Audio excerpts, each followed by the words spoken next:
Mesdames, Messieurs, bonsoir et merci d'être venus. C'est toujours un grand plaisir de vous accueillir dans le cadre de nos rendez-vous des Oranges depuis 2004 précisément.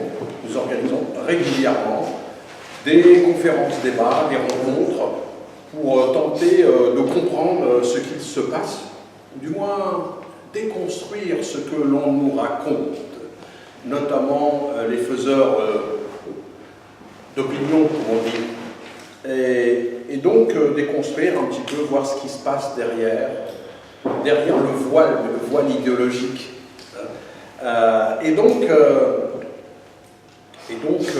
on a été amené depuis 2004 à organiser un certain nombre de rencontres très intéressantes qui nous ont enrichis collectivement, mais aussi avec l'apport des invités, bien sûr, mais aussi avec vos contributions, parce que les questions, les remarques et tout ça sont toujours enrichissantes et nous permettent d'avancer.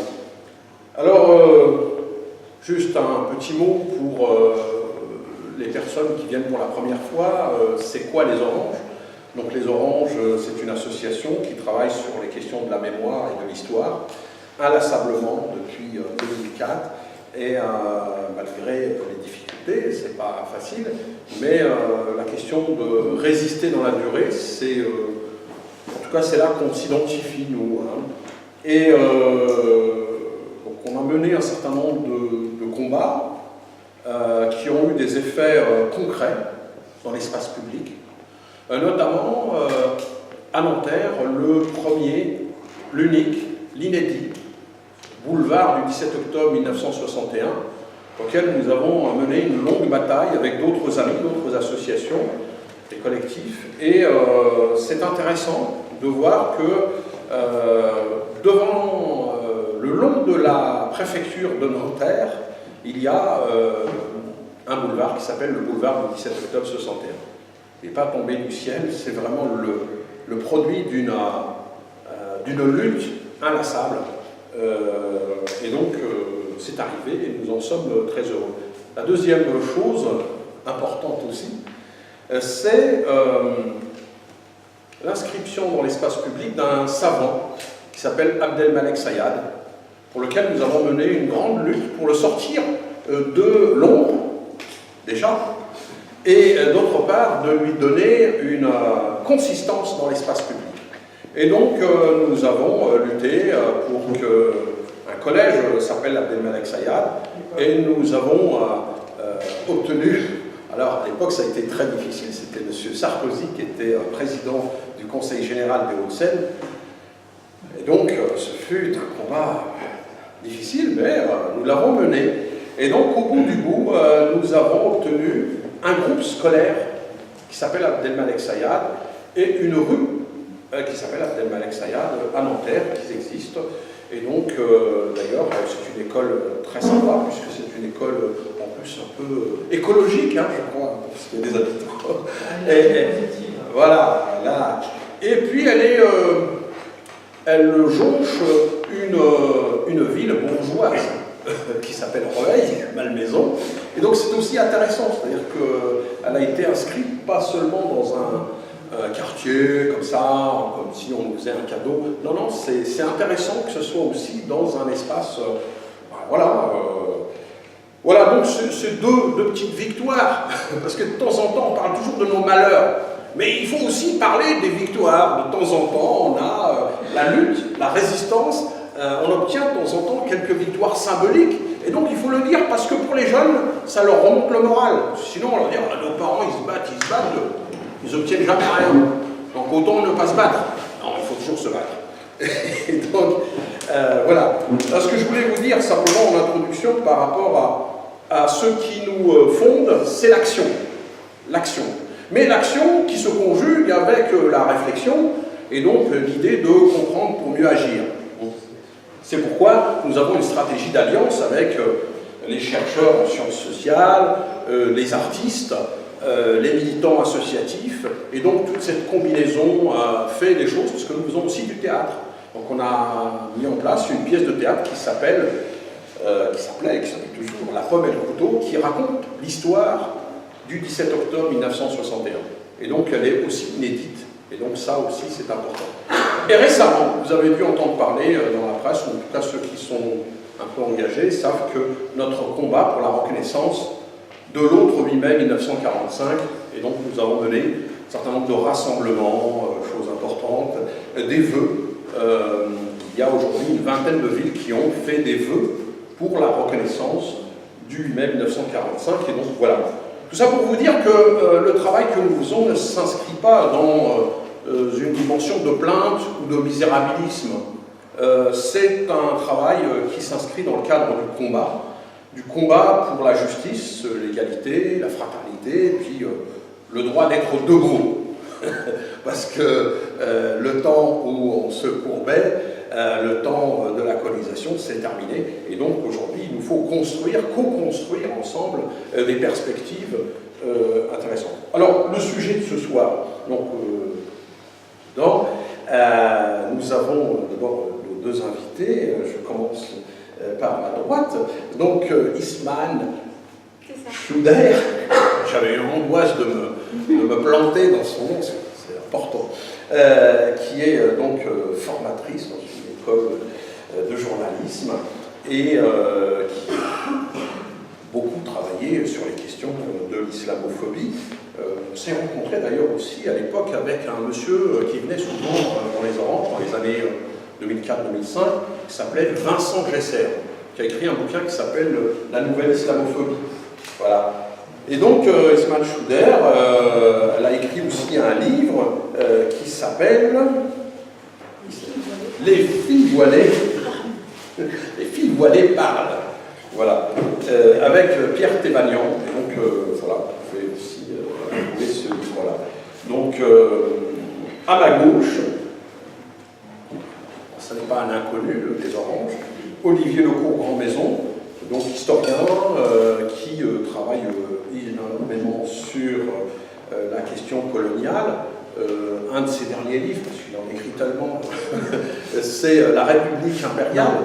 Non, c'est pas celui-là. Tu corrigeras tout à l'heure. Et voilà, il y en a un certain nombre ici. L'Empire des hygiénistes, oui, mais j'ai toujours une longueur de retard. Et voilà. Donc, il nous a beaucoup accompagnés, travaillé dans le cadre de cette stratégie d'alliance dont je vous parlais tout à l'heure, c'est-à-dire de réfléchir et en même temps agir. Parce que réfléchir, c'est bien, mais aussi agir. Alors, on s'est dit aujourd'hui que c'était, ça fait un moment qu'on réfléchit sur la question de l'islamophobie. Alors, le thème, le titre, vous avez, hein, islamophobie, construction d'un ennemi intérieur, point d'interrogation. Hein. Moi, toujours des points d'interrogation. On ne sait pas. Est-ce qu'on partage ça? On va voir tout à l'heure. Parce que certains pourraient dire que vous êtes des complotistes, pas du tout, mais n'importe quoi. Non, mais tout va bien. Et bah, écoutez, on va en débattre. En tout cas, on avance là. Donc, cette thématique me semble importante. Parce qu'elle n'est pas nouvelle. Elle n'est pas nouvelle dans la mesure où elle a été saisie par des gens qui ont une force de frappe dans l'espace public extrêmement importante. Une qui me vient comme ça à l'esprit, Madame Badinter, qui se déclare islamophobe. Je dis, voilà, j'ai le droit d'être islamophobe. Donc, ouais. Est-ce qu'on peut se dire islamophobe, raciste, antisémite? Ah non, c'est pas possible. Et donc ça nous interroge. Alors, un peu plus loin, il y a eu aussi l'affaire de Creil. Vous vous souvenez de cette affaire? Le proviseur qui avait mis en place la chronique médiatique. Mais un des souvenirs le plus importants que j'ai, et je m'arrêterai là-dessus sur cet exemple, c'est-à-dire de l'ethnicisation des rapports sociaux, la culturalisation des rapports sociaux, et la construction, d'une certaine manière, de l'ennemi, c'est-à-dire le déplacement, entre autres, de la question sociale à la question culturelle, voire ethnique. Eh bien, pour les plus anciens, se souviennent certainement d'une certaine grève sous la houlette de la CGT à l'époque. C'est-à-dire qu'il y avait une grève à l'époque des travailleurs algériens sur Renault-Billancourt à l'époque. Et donc pour la première fois, on voyait des visages à la télévision qui étaient inconnus. Hein, c'était pas le Bernard habituel ou le Roger voilà, qui revendiquait, normal, enfin, lequel on connaissait bien. Manque de bol, derrière la caméra, on voyait des têtes qui n'étaient pas tout à fait, je dirais, habituelles. Voilà. Et donc ça défrisait un peu, si je puis me permettre, la pensée, les schémas de représentation, y compris de ceux du gouvernement de l'époque. Et qu'a dit le gouvernement de l'époque par rapport à cette vision de travailleurs qui revendiquaient rien d'autre que leur, je dirais, une augmentation, le respect de la dignité, etc., etc. Eh bien, dans les colonnes du Monde, journal dit de référence, le 27 février 1983, un homme important, qui était le Premier ministre de la France à l'époque, a écrit ceci. Ces gens-là n'ont rien à voir avec les réalités sociales françaises, ce sont des gens qui sont manipulés par l'islamisme international. Cette phrase vient de M. Pierre Mauroy, Premier ministre de l'époque. Donc, vous voyez, c'est loin, 1983, le 27 février 1983, dans la colonne du Monde, je cite mes sources, vous pourrez retrouver cette terrible phrase, d'ailleurs avec son ministre de l'époque, un certain M. Auroux, je crois, ministre du Travail, qui avait dit un certain nombre de choses. Donc tout ça pour dire que la fabrication d'une certaine manière de l'ennemi intérieur et n'est pas le produit de soi-disant le racisme habituel, etc. Non, on oublie le racisme d'en haut. Hein. Et donc cette islamophobie d'en haut, hein, qui est fabriquée par les plus hautes autorités de l'État, voire par certains intellectuels, et c'est celle-là qui est la plus redoutable, et c'est ce qui nous a amené à réfléchir en se disant il faut absolument déconstruire et réfléchir ensemble pour savoir d'où vient ce poison de l'islamophobie. Car derrière l'islamophobie, bien évidemment, parce que l'autre argument qu'on nous donne, c'est ouais, écoutez, mais vous n'êtes pas musulman, donc ça ne vous concerne pas, hein, c'est pas voilà, je comprends, Ahmed, toi tu bois un peu de bière, donc toi ça ne te concerne pas. Ah oui, non, mais attendez, le problème, c'est que derrière ce piège de l'islamophobie se cache en réalité un racisme terrible. C'est le racisme anti-maghrébin, c'est le racisme derrière, c'est-à-dire ça, un train peut en cacher un autre, et donc derrière ça, on a inventé ce mot-là en même temps, enfin, cette offensive-là, parce que pas le mot, mais l'offensive islamophobe, cache derrière elle des relents éminemment racistes, et donc c'est pourquoi, c'est une des raisons pour laquelle il faut la combattre. Mais pour la combattre, il faut la déconstruire, et pour cela, nous allons convoquer à la fois l'histoire et en même temps le présent, puisque nous avons la chance d'avoir de croiser deux regards intéressants, un regard d'un historien, un regard du journaliste, du quotidien, de quelqu'un qui connaît l'actualité, mais aussi qui a une analyse, on va dire une sociologue, et donc du coup,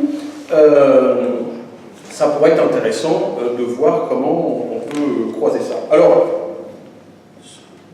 tout à l'heure, quand mes deux invités auront fini leur exposé, bien évidemment, nous vous donnerons la parole pour des questions, pour un enrichissement, etc., pour effectivement qu'il y ait ce va-et-vient entre nous important. Voilà. Eh bien, monsieur Olivier Lecomte-Grandmaison, si, on va commencer par toi, puisqu'on va faire, je vais être galant, mais non, c'est la socio-histoire. on avait convenu comme ça. On va faire un peu l'histoire de cette affaire, et puis ensuite, Ismaël Schuller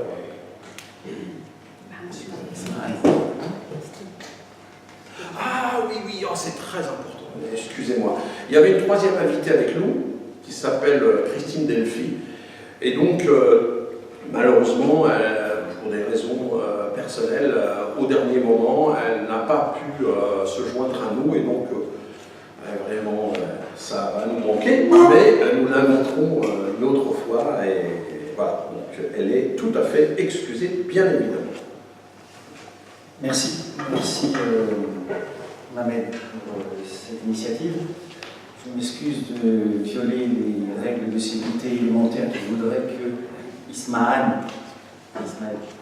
prenne la parole avant moi, mais bon, je considère que la galanterie n'est pas forcément l'expression euphémisée du machisme, et qu'en prenant la parole avant, je ne commets pas un impair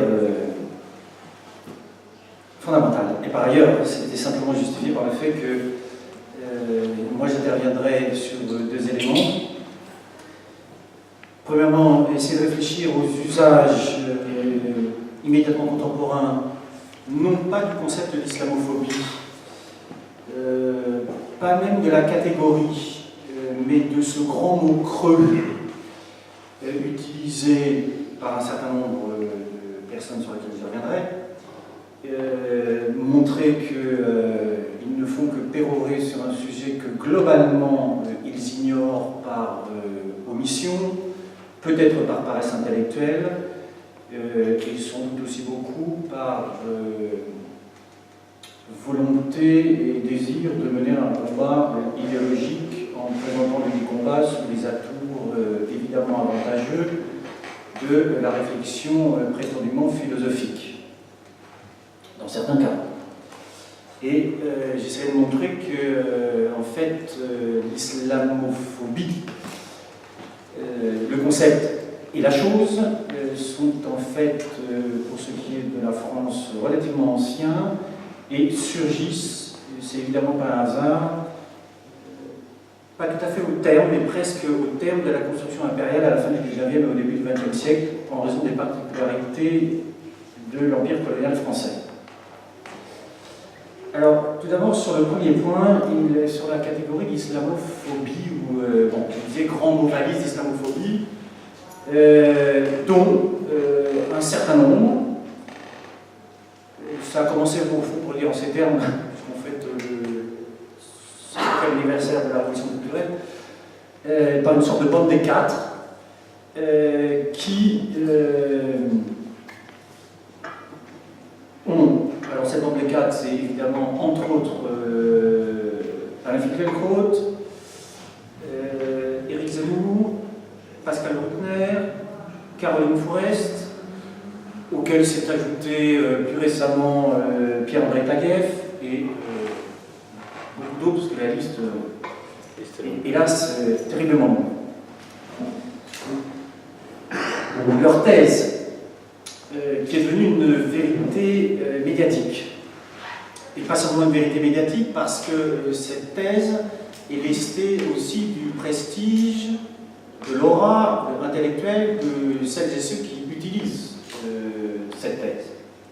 Leur thèse essentielle est que l'islamophobie, c'est ce que défend notamment Caroline Fourest et quelques autres, est un vocable forgé par l'ex-président iranien Mahmoud Ahmadinejad pour interdire, en tout cas empêcher autant que faire se peut, toute critique de l'islam.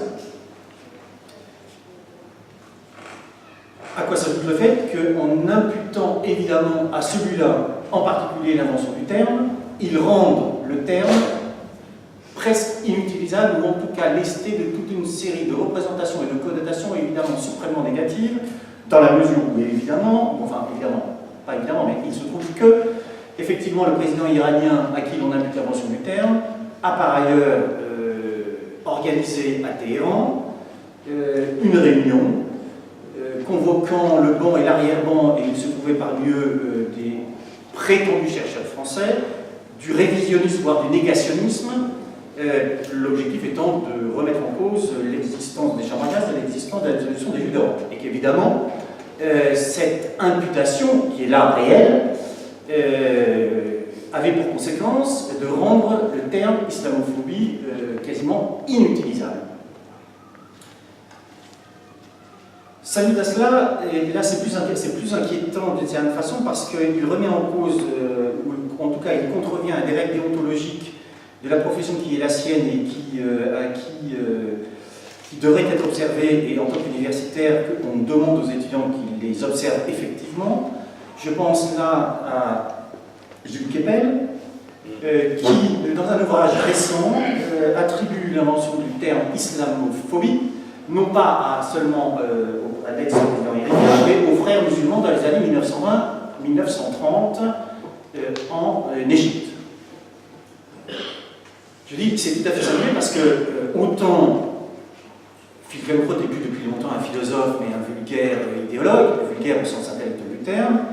Je passe sur Zemmour, qui est un essayiste, qui veut dire aujourd'hui quelqu'un qui peut écrire des livres où il raconte n'importe quoi, mais où il est possible de le démontrer sans jamais se heurter à la moindre réaction, un tant soit peu effective, tendant à montrer que ce qu'il raconte est une construction idéologique qui repose sur des tout petits pilotis fort fragiles. Dans le cas de Gilles Kepel, c'est plus embêtant parce qu'il ne se pense pas comme ça, il n'est pas non plus pensé comme ça. Il a été professeur à Sciences Po, Paris, et il est aujourd'hui professeur à l'ENS Ulm, Paris, c'est-à-dire l'une des grandes écoles les plus prestigieuses de France. Et il se trouve qu'une recherche très rapide sur Internet permet de falsifier, c'est-à-dire de montrer que toutes ces thèses n'ont aucune consistance scientifique. Et que, j'y reviendrai, pas simplement le terme, le concept d'islamophobie est en fait beaucoup plus ancien. Ce qui m'intéresse dans cette affaire, c'est pas l'inconsistance des propos tenus par les uns et les autres, qui sont à la fois inconsistants et en même temps très consistants, parce que justement ils sont médiatiquement colportés et lestés d'une certaine aura institutionnelle et académique. À quoi s'ajoute le fait que ce qui devient une vérité scientifique, légitimée par toute une série de procédures, produit des effets politiques extrêmement importants, notamment en France. Tant et si bien que toute une série, soit d'individus, soit d'organisations politiques, éventuellement peut-être aussi d'organisations syndicales, et d'associations de défense des droits de l'homme, qui, par ailleurs, condamnent ce qu'ils appellent les actes anti-musulmans, se refusent à employer la catégorie d'actes islamophobes. Ce qui est tout à fait au motif que la catégorie serait donc un instrument, comme l'a écrit Taguieff, du terrorisme intellectuel visant à faire taire toute critique de l'islam, ou arguant du fait que la catégorie est une catégorie molle, susceptible d'usage divers. Et que, à ce titre, il refuse de l'employer. Je pourrais donner toute une série d'exemples. La CNCDH, par exemple, la Commission consultative nationale des droits de l'homme, elle a depuis changé de position, mais alors même qu'elle rendait compte avec d'autres, notamment de la DILCRA, Délégation interministérielle à la lutte contre le racisme et l'antisémitisme, présidée par son nom m'échappe, voilà, Gilles Carole, qui lui aussi se refuse à employer la catégorie, la même DILCRA constatait que les actes, c'est intéressant, anti-musulmans en 2015, pas islamophobes, selon la DILCRA, avait seulement augmenté de 223% pour atteindre le chiffre de 429 actes anti-musulmans. De même, je le prends au hasard, mais parce qu'il se trouve que j'avais lu la dépêche, enfin pas tout à fait donc au hasard, quand il y a eu l'incendie d'une mosquée en Corse, le parti de gauche, PG, a publié immédiatement un communiqué condamnant l'acte, évidemment, et condamnant l'acte anti-musulman, mais n'utilisant pas la catégorie d'islamophobie. Alors que les mêmes, ceux que j'ai cités, la Vreuil, la DILCRA et beaucoup d'autres, quand il y a des actes dits anti-juifs et considérés à juste titre comme tels, utilisent évidemment la catégorie d'antisémitisme. Et ils ne voient aucun problème à l'utiliser, alors même que la catégorie d'antisémitisme est à la fois susceptible d'usage parfaitement scientifique, porté par un désir de connaissance, et d'usage parfaitement idéologique, porté non pas par un désir de connaissance, mais par un désir de stigmatisation. Il n'est que de prendre les déclarations de notre sémillant et toujours plus petit Premier ministre, petit politiquement j'entends, et dans les sondages également, déclaration lors de son éminent voyage à Tel Aviv, où, reprenant cette crécelle agitée, tournée constamment, il a rappelé qu'effectivement, l'antisionisme n'était que la version prétendument édulcorée de l'antisémitisme. Et donc on voit bien que l'antisémitisme est également, est à la fois un concept dans certains cas, mais dans d'autres cas, une arme politique de stigmatisation de certains courants. Et c'est également vrai, évidemment, pour la question de l'islamophobie, qui peut à la fois fonctionner comme un concept pour désigner des conceptions, des représentations, et en général des pratiques qui sont légitimées et autorisées par ces conceptions et ces représentations, mais qui peut aussi, évidemment, dans certains cas, fonctionner comme un principe de neutralisation. Il se trouve que le terme, donc, et plutôt le concept, d'une part, n'est pas du tout nouveau, n'a pas été inventé par ceux que j'ai précités, et qu'on le trouve de façon très abondante dans beaucoup de la littérature, pas au sens romanesque du terme, mais au sens de corpus de textes, dans la littérature des spécialistes de l'Orient, on dit à l'époque, donc les orientalistes, et des spécialistes de la question coloniale, fin 19e, début 20e. Pourquoi fin 19e, début 20e? Parce que, plutôt début 20e d'ailleurs, puisque au sortir de l'extraordinaire expansion impériale de la France entre 1885 et 1913, la France devient d'une part la seconde puissance impériale du monde, mais on l'oublie trop souvent, et je dois dire que j'ai moi-même oublié un peu, mais je vais réparer mes torts, qui sont modiques, légers en l'occurrence. On oublie aussi que, en raison de la particularité géographique de cet empire, la France est, et tous les contemporains le reconnaissent, et ils sont forcés de le reconnaître d'ailleurs, la France est la première puissance musulmane du monde. 23 millions, effectivement, de musulmans dans ces territoires. Algérie, évidemment, Tunisie, Maroc, une partie de l'Afrique occidentale française qui est en partie islamisée, à quoi s'ajoute après la Première Guerre mondiale, par la grâce de la SDN, qui confie à la France, comme selon je reprends là les mots de la SDN, enfin ce ne sont pas des mots, ce sont des écrits d'ailleurs, les écrits de la SDN, qui confient donc à la France la charge de diriger les nations non encore capables de se gouverner elles-mêmes. C'est beau, c'est formidable, et donc la France, dans son infinie générosité, a accepté cette lourde charge, en prenant donc en charge et le Liban et la Syrie, où elle a d'ailleurs mené une guerre très meurtrière pour établir son ordre colonial. C'est dans ce contexte qu'on voit surgir les termes de islamophobie et islamophilie. Alors, utilisés, là aussi et là encore, soit de façon académique, soit de façon polémique. Souvent de façon polémique. Dans un débat très important et très virulent entre spécialistes de l'Orient, entre orientalistes et spécialistes de l'islam et des colonies, qui les opposent à la fois sur la représentation de l'islam et sur la politique à conduire dans les colonies musulmanes de la France. Et les colonies musulmanes de la France sur lesquelles elles comptent beaucoup, notamment au Maghreb, parce que c'est pas simplement important d'un point de vue territorial, c'est fondamental d'un point de vue géostratégique. Il y a l'Algérie, il y a... Dans le cadre de ces affrontements, les uns et les autres s'accusent.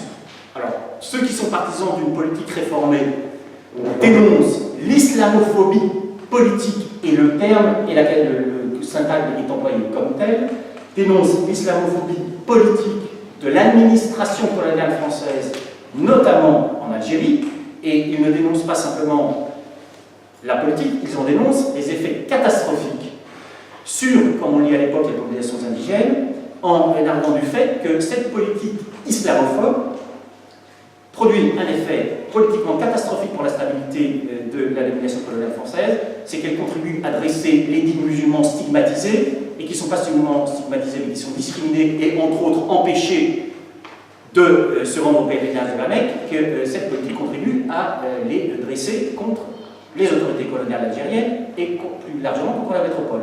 Autrement dit, cela dénonce des politiques islamophobes, non pas parce qu'ils seraient contre l'Empire, mais parce qu'ils veulent défendre une politique qui, étant plus libérale au sens politique vis-à-vis des musulmans vivant dans les territoires coloniaux permettrait de renforcer la politique de la France, et celui qui incarne cette autre politique au Maroc, c'est évidemment Lyotet, qui n'a qu'une obsession, c'est comme il l'écrit d'ailleurs, de devenir l'ami du peuple marocain, et qui accorde une extrême attention au respect des mosquées, des médersas, et qui célèbre avec le sultan la plupart, et en tout cas les plus importantes, fêtes musulmanes, pour faire ou accréditer l'idée que la France n'est pas l'ennemi des musulmans, mais qu'elle est au contraire leur amie et leur protectrice.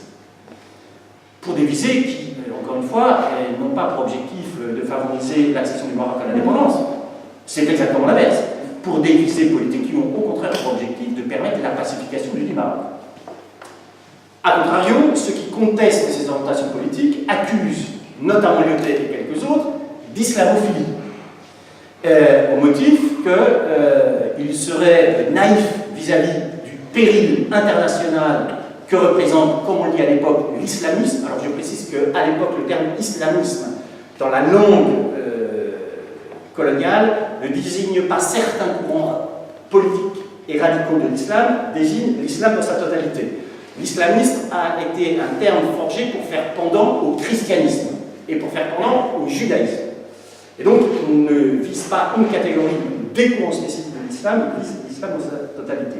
Et ceux qui accusent les précédents de l'islamophilie critiquent leur position au motif qu'ils seraient naïfs sur les dangers représentés par l'islam, pensé déjà à l'époque à la fois comme un ennemi international, qui surtout après 1914 et 1918 plus exactement représente une extraordinaire menace pour toutes les puissances coloniales en général et plus spécifiquement pour la France, notamment parce que l'islam est pensé comme, entre autres, ceux qui alimentent le surgissement des nationalistes dans un certain nombre de pays du Maghreb et du Levant, comme on dit.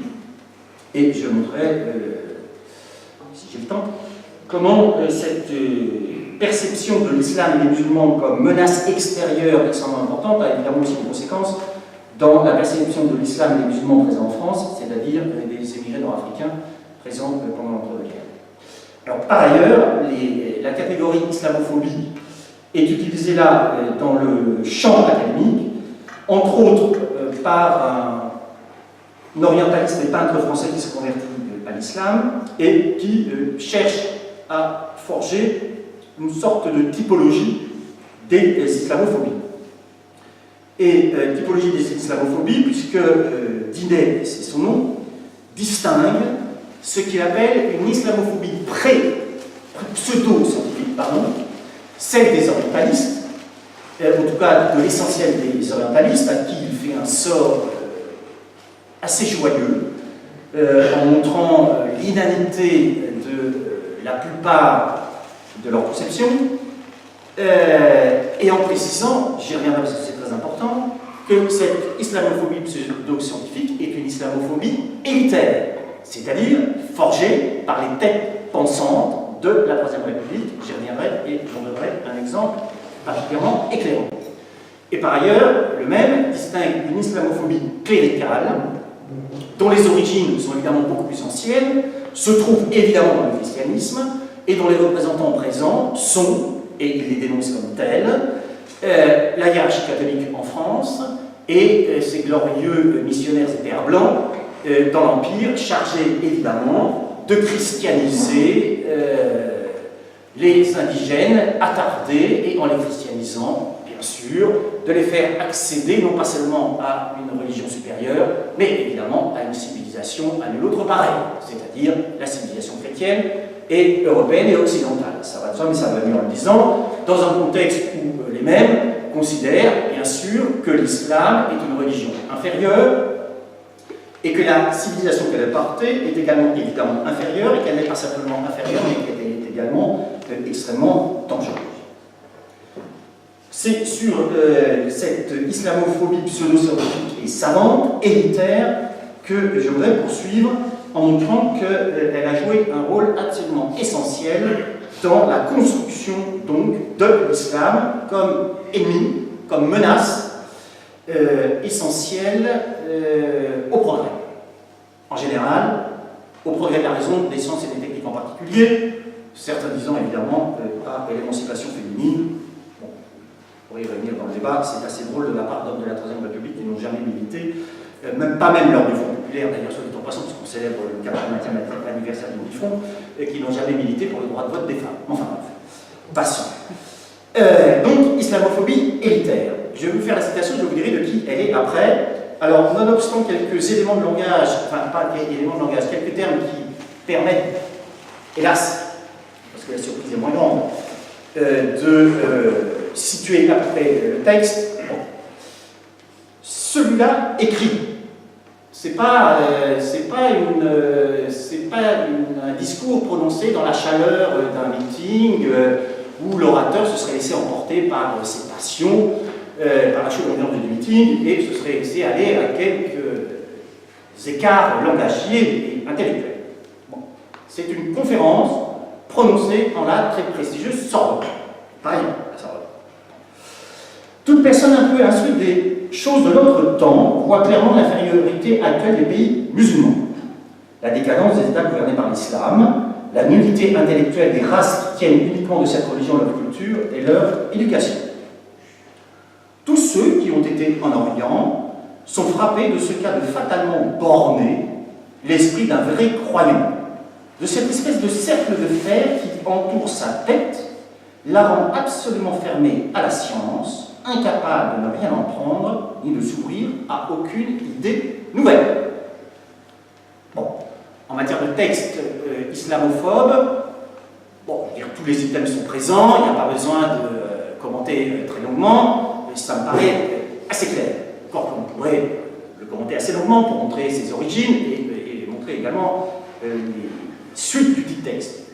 Parce que le dit texte a effectivement eu des suites très importantes en raison de la personnalité de son auteur,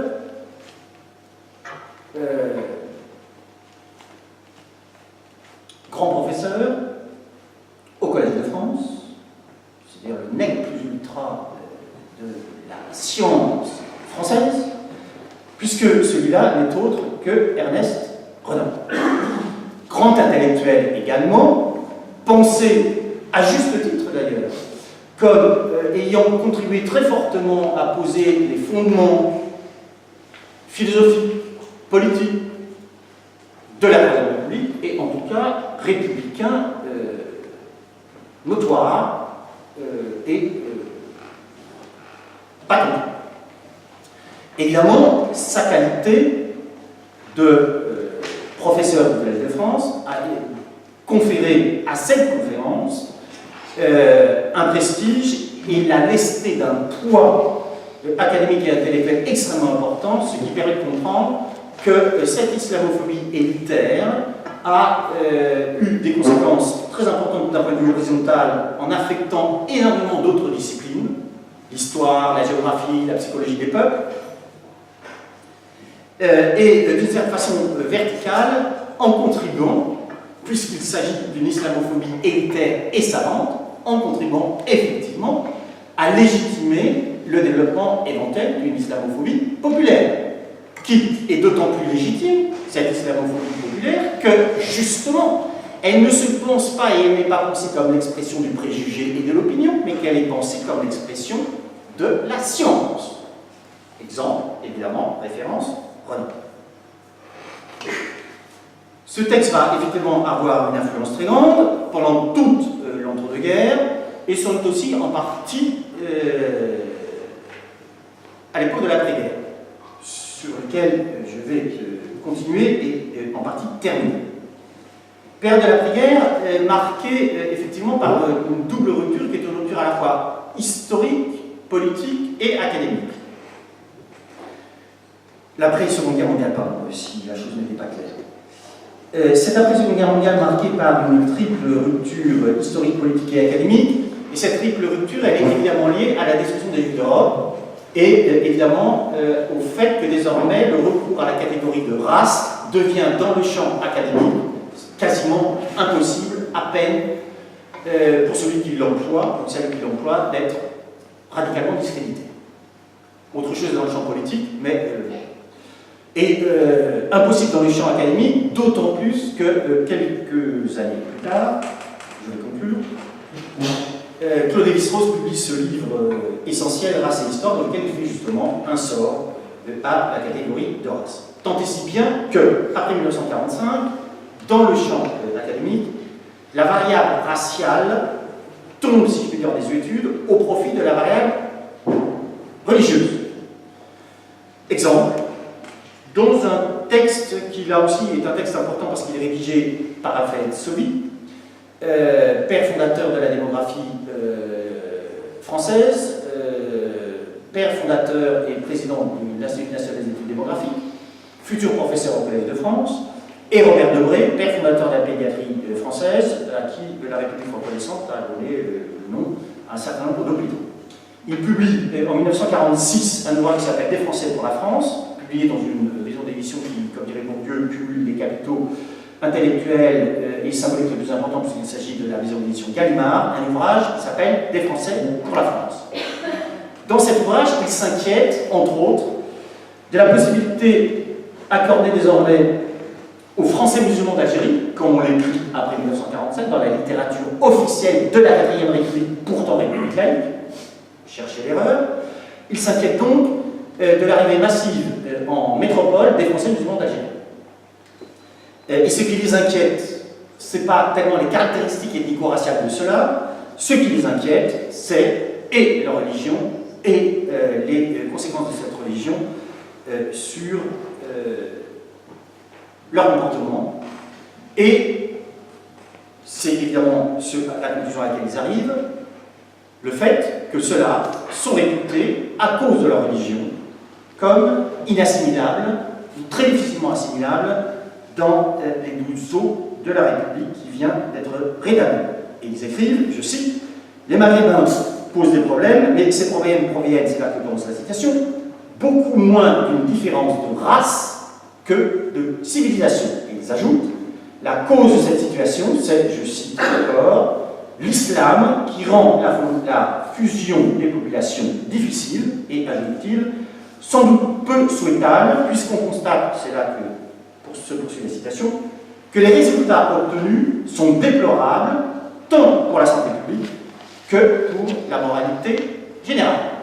Autrement dit, l'islam devient bien et est bien ce concept, puisqu'il est pensé effectivement comme un concept, qui permet de rendre compte de l'inassimilabilité des Français musulmans d'Algérie et, au-delà de l'inassimilabilité de cela, évidemment de la dangerosité de leur présence sur le territoire métropolitain, laquelle dangerosité est, si je puis dire, à la fois légitimée et renforcée par la mobilisation donc, de la santé publique et de la moralité générale, qui est un assez grand classique relativement aux populations stigmatisées, racisées, cultualisées, à qui on reproche en général et en particulier non pas seulement de porter atteinte à l'unité nationale, à l'union nationale, à la France et à je ne sais quoi, mais en général on ajoute évidemment quelques petits codicilles pour renforcer leur stigmatisation et créditer donc leur présence d'une dangerosité plus grande encore, et en général ça passe par la santé publique. Je change de sujet, tout en ne change pas complètement, je vous renvoie là spécifiquement à la plupart des discours romanophobes qui mobilisent en général et en particulier les deux items, inassimilabilité des dits roms et dangerosité de ceux-là sur le plan sanitaire, ce qui justifie en général la destruction des théories dans lesquelles ils vivent. J'en ai terminé et je vous remercie. Et je vous remercie.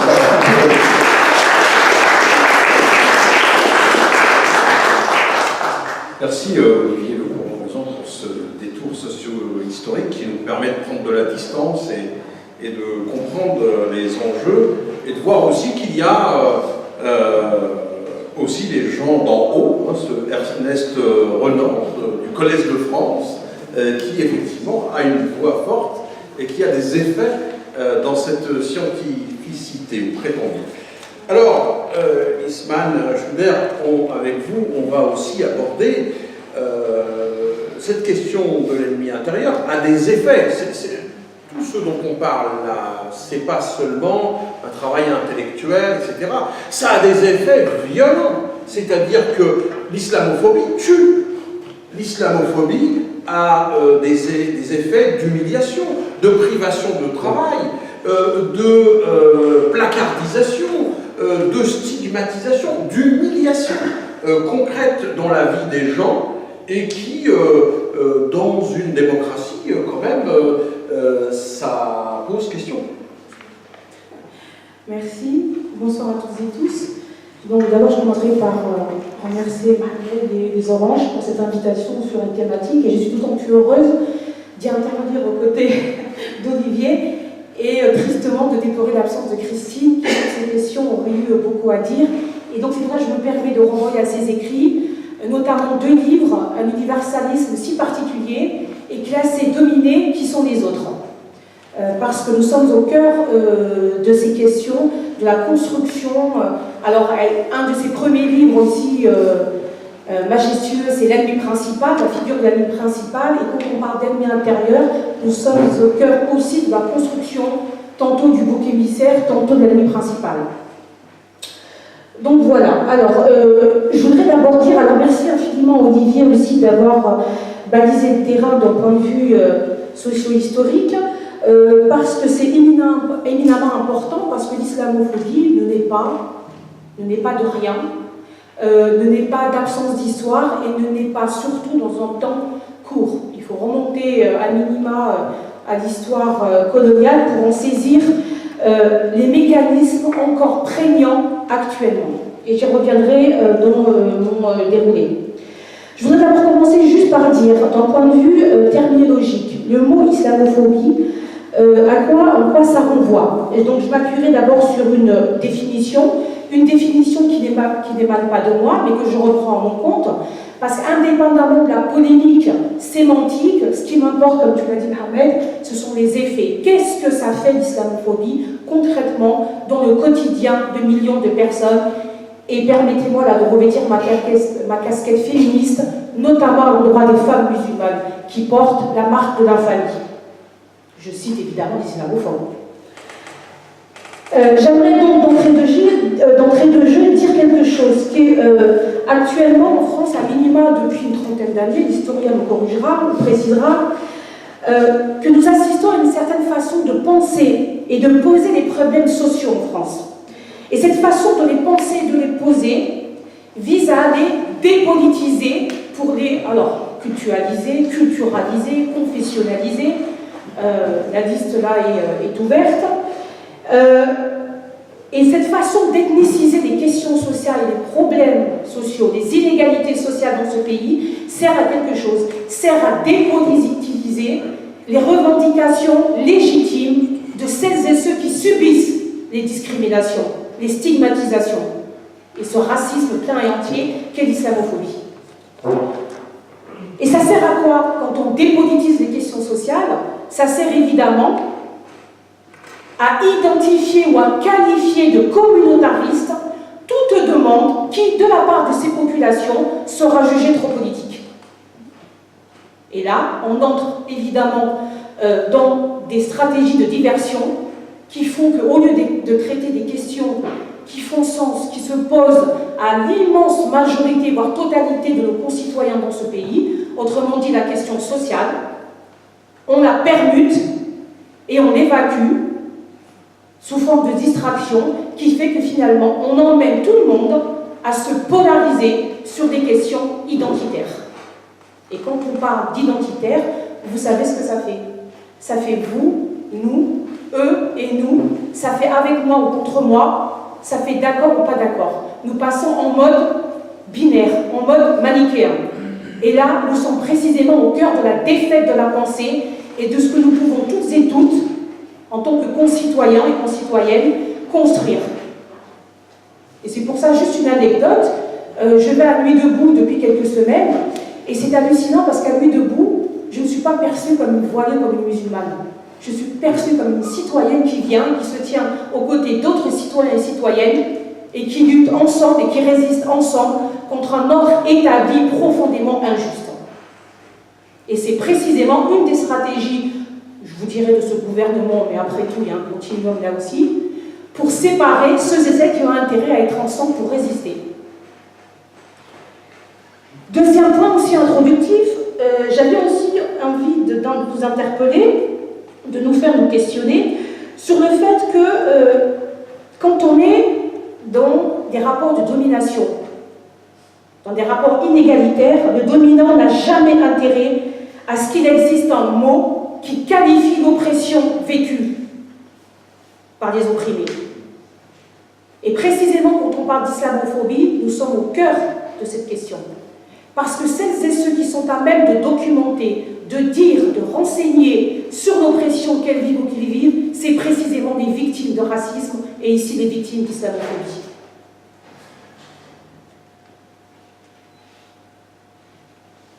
Donc vous avez bien noté avec moi, j'imagine, qu'entre les débats chroniques et nauséabonds sur l'islam, autour de l'islam, qu'entre les déclarations au plus haut sommet de l'État, je les ai citées, Olivier, nous sommes bien malmenés en tant que citoyens. Pourquoi? Parce que cette façon d'ethniciser et de s'exprimer en termes de déclarations stigmatisantes, essentialisantes à l'endroit des musulmans, constitués comme un corps monolithique, essentialisé, qui constitue l'autre ou les autres dans l'absolu, évite finalement de remettre en cause les idéologies identitaires qui sont à l'œuvre et qui fondent et légitiment le racisme. Et quand je parle de racisme, pour moi, le racisme est un, il est indivisible, il est plein et entier. Après, chacune, chacun sont autorisés à se prononcer, à s'engager selon des agendas propres. Ce qui se passe, moi j'ai envie de vous interpeller par exemple là aussi, je ferai peut-être référence au fait que moi ça me dérange profondément qu'on parle, quand on dénonce, et il faut le faire, d'accord, de racisme, et tout de suite après on parle d'antisémitisme. Cette façon de hiérarchiser, ou finalement d'instaurer un deux poids deux mesures dans le traitement du racisme. Alors, maintenant que j'ai introduit, on va revenir à la définition. La définition de l'islamophobie, elle ne vient pas de moi, comme je vous le disais. Elle a été actée, en tout cas en termes de phénomène. C'est un phénomène désormais qui peut être qualifié, qui peut être quantifié. Et je m'appuie sur des rapports. Olivier en a cité un, le rapport de la CNCDH, Commission nationale consultative des droits de l'homme. Je m'appuie sur le dernier rapport d'Amnesty International. Je m'appuie sur le rapport de Human Rights Watch, c'est une organisation internationale. Je m'appuie sur le rapport exact du CCIF, Collectif contre l'islamophobie en France, qui tous qualifient et notent une montée inquiétante de l'islamophobie. Alors, de quoi parle-t-on et de quoi parlent ces rapports quand ils font allusion à l'islamophobie? Une définition, ça c'est tout de suite, Olivier l'a très bien fait, donc je ne vais pas y revenir, pour évacuer la querelle sur est-ce qu'on a le droit de critiquer ou pas l'islam, est-ce qu'on a le droit de blasphémer, critiquer, blasphémer, policier. Ce n'est pas de mon ressort. Moi, ce qui m'intéresse, c'est les effets et ce que ça crée, l'islamophobie. Donc, l'islamophobie, alors, il s'agit de l'ensemble, donc je cite, il s'agit de l'ensemble des actes de discrimination, de violence contre des institutions ou des individus en raison de leur appartenance réelle ou supposée à l'islam. Ces actes sont légitimés par des idéologies et des discours incitant à la haine, à l'hostilité et au rejet des musulmans. À chaque fois que je veux vous parler d'islamophobie, c'est de ça dont je parle. C'est surtout pas pour préjuger des stratégies de diversion qu'on nous impose à longueur de rhétorique politicienne. Ça, c'est la définition. Alors, tous ces rapports que je viens de vous citer ont noté plusieurs caractéristiques de ce phénomène islamophobe. Premier phénomène, c'est une montée en puissance du passage à l'acte violent, à l'acte physique, contre des musulmans avérés ou supposés. Parce que pourquoi je dis ça? Parce que si vous allez voir ces rapports que je viens de vous citer, malheureusement, des personnes roms ou juives sont assimilées à l'islam et sont victimes d'actes islamophobes, parce qu'identifiées comme étant musulmans. Donc une aggravation majeure du phénomène depuis au moins 2008. Là, je cite un rapport du ministère de l'Intérieur français. Deuxième caractéristique, les femmes sont les premières victimes de l'islamophobie. Depuis 2008, le pourcentage d'agressions verbales ou physiques à l'encontre de femmes musulmanes portant en foulard varie de 70% à 81,4%. Donc un passage de plus en plus violent, je vous le disais.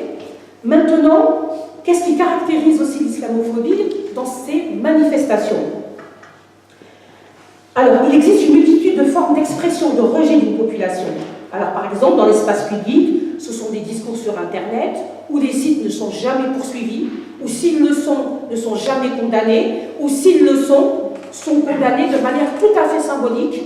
Et ce qui se passe actuellement, c'est que ces sites islamophobes, pour ne pas les citer, pour ne pas leur faire de la pub, en fait, émigrent à l'étranger pour ne pas être poursuivis sur le territoire national.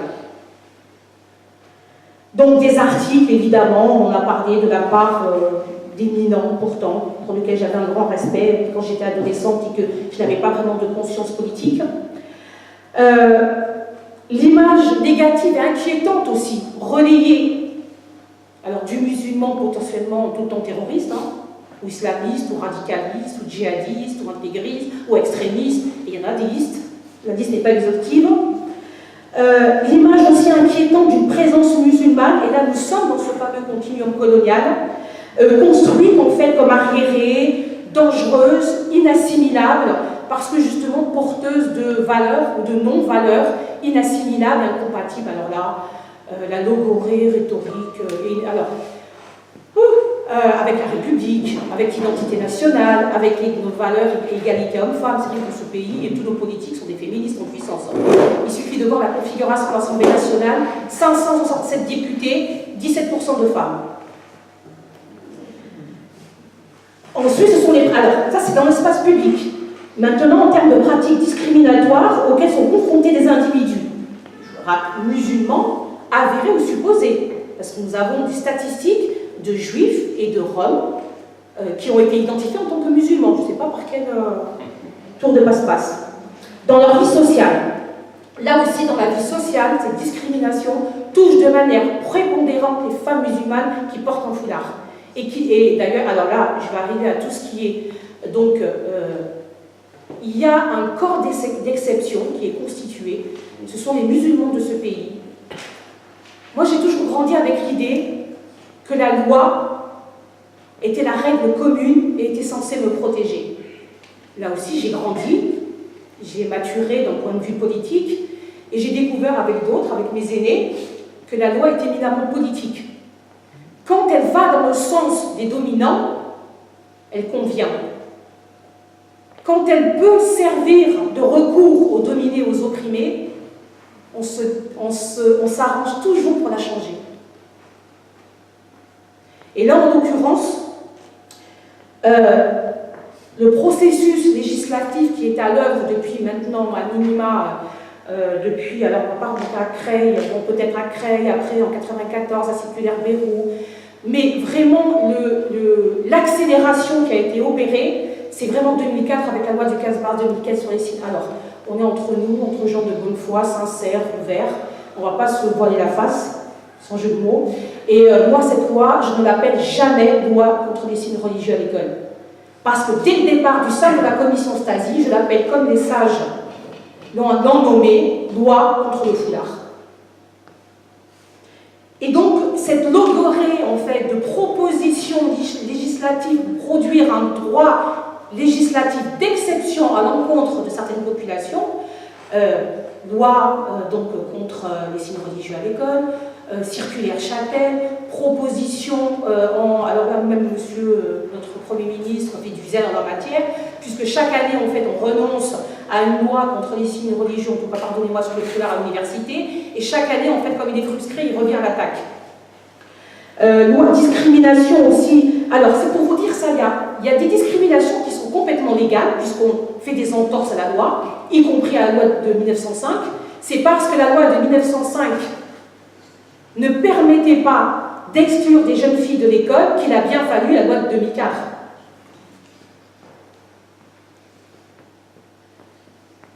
Alors, ces discriminations sont légales, a dit la circulaire Châtel, malgré l'avis du Conseil d'État de décembre 2013, qui dit expressément et explicitement que les parents d'élèves ne sont pas soumis au devoir de neutralité parce qu'ils ne sont pas des dépositaires d'une mission de service public. Les discriminations, les exclusions, les stigmatisations, les humiliations continuent. Donc ça, ce sont ce que j'appelle les discriminations légales. Il y a maintenant des discriminations illégales. Les discriminations illégales qui sont constatées chaque année. Chaque année, depuis au moins 2008, depuis que les instances internationales aient autorisé à émettre des statistiques pour qualifier et quantifier l'islamophobie, et on peut trouver, tout un chacun, vous tapez, vous les utilisez, vous les trouvez, je n'invente rien. À côté de ces discriminations donc légales, nous assistons à d'autres discriminations, celles-là illégales. Illégales, pourquoi? Parce qu'il faut bien comprendre avec l'islamophobie ce qui se joue, c'est que n'importe quelle personne qui a un compte à régler avec l'islam ou les musulmans s'auto-saisit du fait d'avoir à prononcer la loi et à dire la loi. Les preuves, exclusion, là c'est toujours, vous allez voir, c'est toujours des femmes qui portent un foulard, exclusion des lieux de loisirs, exclusion des cafés. Moi-même, j'ai été confrontée à un café en face de la gare du Nord, je vais les épargner pour la pub, qui a refusé de me servir en disant « Je suis désolée madame, vous êtes dans un espace laïque ».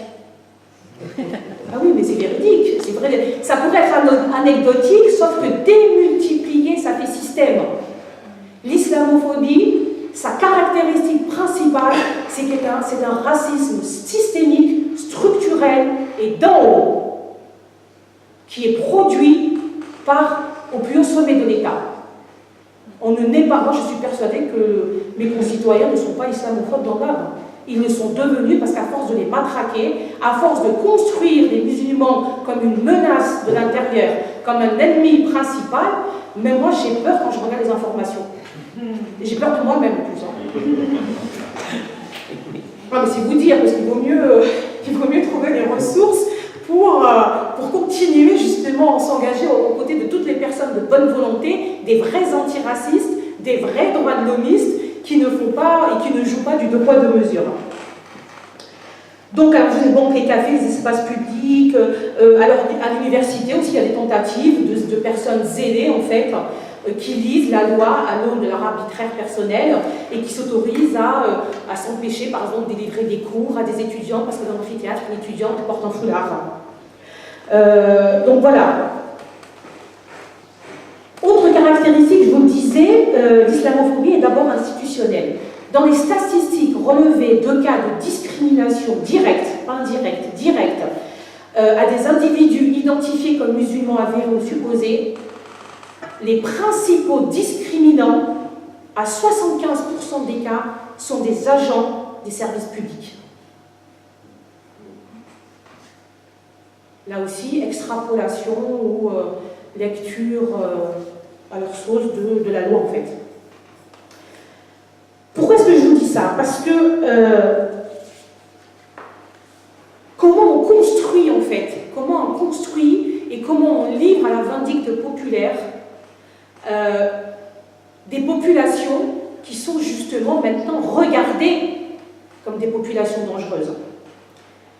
C'est qu'en fait, on institutionnalise des discriminations, des stigmatisations, des humiliations. Pourquoi je vous dis ça? Parce que simplement, je vous ai cité la loi de 2004.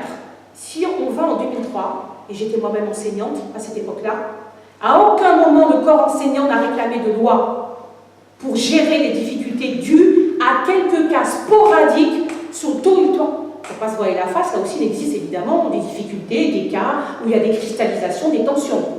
Le corps enseignant n'a jamais demandé la loi du 15 mars 2004. Les parents d'élèves, je suis parent d'élèves aussi depuis maintenant 15 ans, à aucun moment les fédérations de parents d'élèves ou les parents d'élèves eux-mêmes n'ont jamais réclamé une loi. Là je parle de la circulaire Châtel, qui exclut de l'accompagnement scolaire les parents accompagnateurs. Et là aussi, loi raciste et sexiste, puisque les premières visées, les premières victimes sont encore des femmes. À aucun moment, les étudiants ou le corps, moi je vous renvoie au rapport qui a été rendu par la comment on appelle ça, la présidence collégiale des présidents d'université. Voilà. qui ont voté une motion, justement, il y a l'année dernière ou il y a 2 ans, pour s'insurger contre toute proposition de loi visant à légiférer, en disant qu'il n'y a pas de problème, d'accord, que le problème, en tout cas, ne se situe pas du côté des élèves, mais le problème, c'est vraiment la névrose, en tout cas, l'obsession pour ce signe religieux, en tout cas tel qu'il est dit. Ces différents critères caractérisent véritablement la construction contemporaine actuelle de l'islamophobie. Et évidemment, dans cette construction actuelle, mais ça juste je le dis, parce qu'Olivier l'a développé parfaitement, l'héritage colonial, évidemment, joue un rôle prépondérant. J'ai envie d'euphémiser en disant peut-être pas déterminant, quoique j'y crois pas trop, parce que la façon de regarder ces populations dites éternellement d'origine. Il n'y a que moi qui suis d'origine. C'est hallucinant. Je suis la 4e génération et on continue de me dire quand on me dit tu es de quel, tu es quoi, et que je dis je suis française, on me dit oui, mais tu as compris ce que je voulais dire. Oui, ben, mes parents étaient français. Oui, mais bon, mais avant, donc de bon, mes grands-parents étaient français aussi. On va remonter jusqu'à quand? Moi, je peux remonter jusqu'à mon arrière-grand-père qui a fait la guerre 14-18 et mon arrière-grand-mère qui luttait contre la colonisation d'Algérie. On peut remonter indéfiniment, mais de manière très curieuse, et ça aussi, on a à le dépiller, ce sont toujours certaines populations qui sont regardées comme étant l'autre dans l'absolu, en fait. On n'est jamais tout à fait d'ici. Et c'est pour ça que beaucoup disent, oui, mais il y a parmi les autres, il y a les comme nous et les pas comme nous, en fait. Dernier peut-être, avant-dernier critère, parce que c'est important, le rôle qui est joué par le contexte géopolitique. Alors j'ai une formation de géopoliticienne, et la géopolitisation de l'islamophobie opère à fond la caisse en ce moment dans le contexte des attentats et de la guerre totale et permanente contre le terrorisme. C'est-à-dire que c'est clair, hein, devant n'importe quel musulman ou musulmane, le soupçon et la suspicion d'un terroriste potentiel.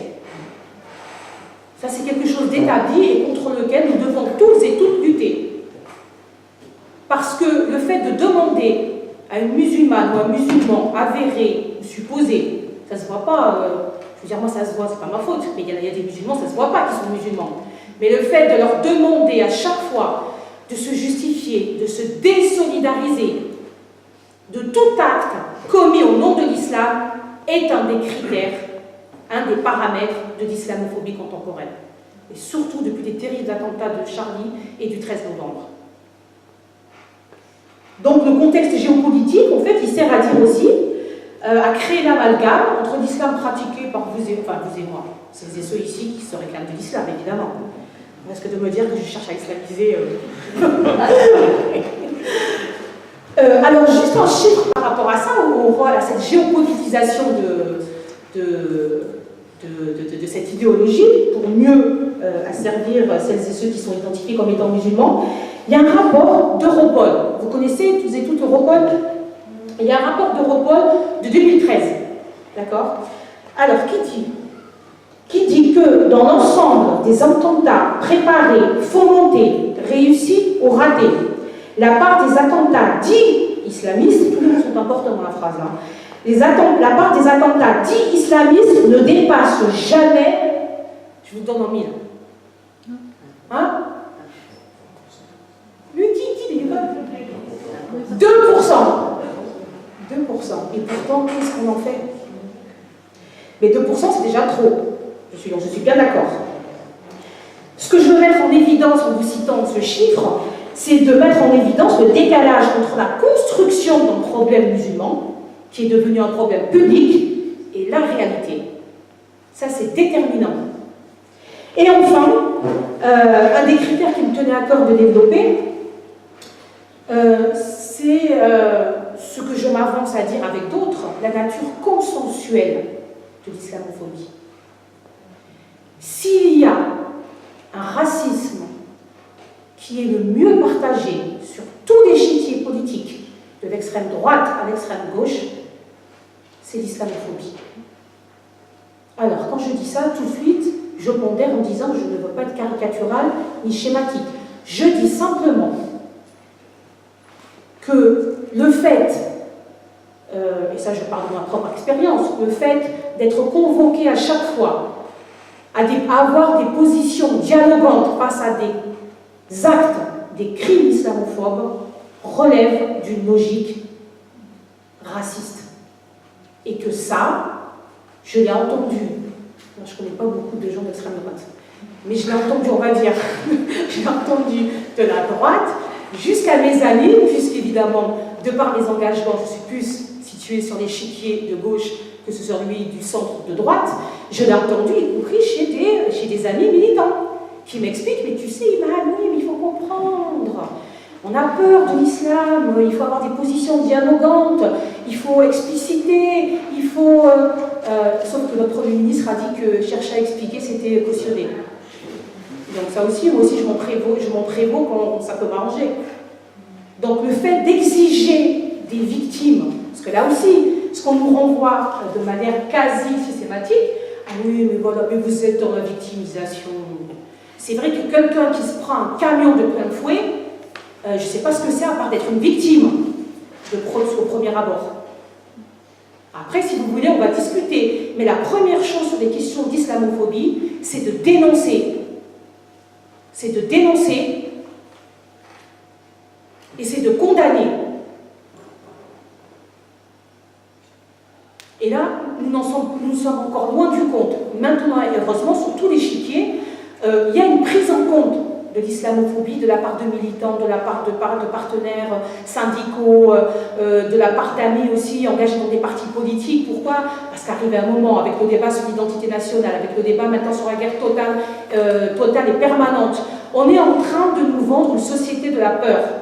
Une société où on nous demande de nous habituer, d'accord, à trouver normal que des militaires, des policiers circulent, à trouver normal qu'on ronge sur le droit de grève, sur le droit de manifester, sur le fait qu'il y a une loi travail, mais on doit s'en contenter, voilà, sur le rognement des droits sociaux, des acquis sociaux, et ça dérange. Ça dérange parce que quand ce sont les populations les principales concernées par la précarité, par les inégalités, par le fait de rogner sur les droits sociaux, par le chômage, par le fait que nous avons des écoles ghetto, par le bradage, la braderie de l'éducation. Je suis désolée, moi quand je m'implique, c'est pas en tant que musulmane, voilée, ou voilà, c'est en tant que citoyenne. Et j'entends être reconnue dans ce que je fais. Et ce que je fais, c'est ce que je suis. Mais on va y arriver avec des gens de bonne volonté, pas avec les pompiers pyromanes qui, d'un côté, en fait, dit que le voile doit être le combat essentiel pour la République, ou l'autre qui dit que le foulard n'est pas de chez nous. Pourtant, il y a marqué Made in France, je vous garantis. Donc voilà, alors, dernier point par rapport à ça, c'est que, j'ai envie de dire, pas pour minimiser, mais pour nous alerter en fait sur la gravité de la situation, c'est que d'abord, on est embarqué dans un schéma de guerre totale et permanente, sur des terrains de guerre qui constituent clairement un continuum colonial. On va civiliser les autres, on va leur montrer la bonne façon d'être libre. Deuxièmement, le fait que sur tous les l'échiquier politique, alors à droite, ce qui concentre des questions sur l'islamophobie, pour alimenter justement l'islamophobie, c'est quoi? C'est les questions sécuritaires, les questions identitaires. À gauche, c'est les questions respectables. Vous comprenez que la meilleure façon d'encoder l'islamophobie comme étant un racisme plein et entier, c'est de convoquer des belles valeurs, de nobles valeurs. Quelles sont-elles? La laïcité. Moi, j'ai des étudiants, quand je leur parle de laïcité, automatiquement, ils me répondent sur l'islam et les musulmans. On est arrivé dans ce pays, quand on parle de laïcité, on sait pertinemment qu'on parle d'islam des musulmans. Laïcité, l'égalité homme-femme, parce qu'on est bien placé pour le savoir depuis le temps, en fait, qu'on nous fait des injections à haute dose et même pas au homéopathie, pour savoir que l'islam, c'est quand même la religion qui est au top, du top je ne sais pas combien, voilà, qui a servi, qui opprime les femmes. Alors, sauf que moi, en tant que féministe, je vous rappelle quand même, pour travailler sur ces questions presque du matin au soir parmi les multiples activités, que dans ce pays, il meurt une femme tous les 2 jours et demi. Alors 3 jours maintenant, se passer le truc, 3 jours sous les coups de son conjoint. Dans les rapports de statistiques, il n'y a pas marqué, après le conjoint, il n'y a pas marqué arabe, noir, rome, musulman. Il y a marqué sous les coups de son conjoint. D'accord ? Dans ce pays, à compétences, à diplômes égaux, une femme est payée 1/3 de moins que les hommes. C'est mon cas, parce que j'évolue dans un monde masculin. Voilà. Ça, ce sont des questions qui nous intéressent en tant que femmes, en tant que féministes. Quand je dis féministe, c'est autant femme qu'homme. Et moi, ça ne m'intéresse pas de parler de mon foulard. Mon foulard, c'est mon problème. Mais à part, c'est pas mon problème plutôt. C'est leur obsession. Voilà. Et voilà. Et donc, j'ai une parole vraiment militante et engagée parce que ça suffit d'évacuer les vrais problèmes. Moi, je vous invite. Je suis persuadée que vous y êtes pas tous les jours, mais souvent. C'est à Place de la République qui sont traités à Nuit debout. Là aussi, criminalisation du mouvement Nuit debout. Ça doit générer des. Donc, j'en terminerai, parce que j'ai plein de choses à dire, j'en terminerai en disant que le combat à mener, il faut vraiment qu'on revienne à ça, la lutte à mener, la résistance à mener, se situe sur le plan politique, c'est-à-dire sur le plan de la défense des libertés, et pas sur le plan religieux. Il y a des théocrates, des experts en théocratie ou en islamologie actuelle. Moi, je suis surtout sur BFM. Je veux dire, c'est hallucinant. Donc, et non pas sur le plan religieux, donc, à savoir, pour remettre en cause des croyances et des pratiques, y compris quand ces pratiques gênent. Quand il y a des pratiques qui gênent, ou qui me gênent, je fais un travail sur moi, je fais une thérapie dans le meilleur des cas, ou en tout cas, j'entre en relation avec ces personnes pour essayer de discuter. Je ne les pointe pas du doigt comme étant l'ennemi à abattre et la cause de tous les problèmes en France et à travers le monde. Deuxième axe de conclusion, dans la droite lignée de ce que je viens de dire, c'est que le seul horizon commun, notre seul horizon commun, c'est la justice sociale et la réduction des inégalités. Quand on s'attellera à ces questions fondamentales, je fais partie de celles et ceux qui croient qu'une partie du problème de la radicalisation des islamistes sera, je ne vais pas dire réglé, mais sera pris à bras-le-corps. Parce qu'on ne devient pas islamiste ou radicaliste du jour au lendemain, surtout quand on est ici. Troisième point, j'ai déjà dit, refuser la société de la peur, refuser une société où nous soyons en guerre totale et permanente, refuser l'état d'urgence qui vient d'être conduit jusqu'après l'euro de manière permanente et totale. Et enfin, dire par une phrase que je dis, c'est vrai, je commence à la dire peut-être un peu trop, mais c'est une phrase qui me tient à cœur et elle est celle-ci. Je l'ai entendue d'une militante et je la répète à chaque fois. En France, il n'y a pas de problème musulman. Il n'y a pas de problème noir. Il n'y a pas de problème rome. Il y a un problème français. Je vous remercie.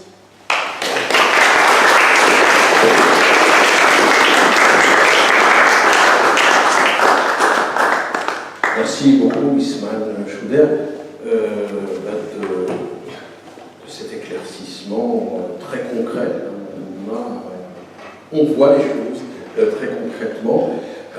Comment les effets, ou comme dirait Pierre Bourdieu, les conditions de production d'un fait. Et ça, c'est très important de manier aussi les sciences sociales qui nous permettent de comprendre aussi ce qu'il se passe et l'objet de l'instrumentalisation politique dans laquelle nous sommes tous l'objet, à un moment donné, des dominants.